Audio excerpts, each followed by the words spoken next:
నాకు అనిపిస్తుంది. అదే దయవేచ్చా. మీ వయసు ఎంత ఉంటుందండి? 74 నడుస్తున్నాను. ఈ వయసులో ఇంత ఉత్సాహంగా పనిచేయగలుగుతున్నారంటే మీరు ఆరోగ్య సూత్రాలు ఏమన్నా పాటిస్తున్నారా? ఆహార నియమాలు ఏమన్నా?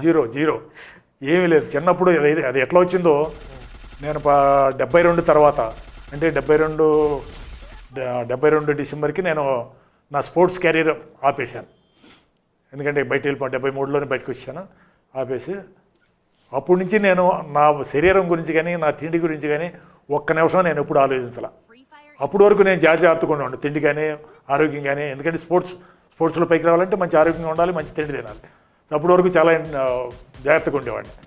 ఆ తర్వాత అంటే 72 almost about 40 years 45 years 50 years అవుతాను. 45 ఇయర్స్ అయిపోయింది. ఈ 45 ఇయర్స్లో నా ఆరోగ్యం గురించి కానీ తిండి గురించి కానీ నేను ఎప్పుడూ ఒక్క నిమిషం కూడా ఆలోచించాను. ఆ చిన్నప్పుడు వాట్ ఎవర్ ఒకటే కష్టించి పని చేయడం, నా పని నేను చేసుకుంటూ వెళ్తున్నాను నిస్వార్థంగా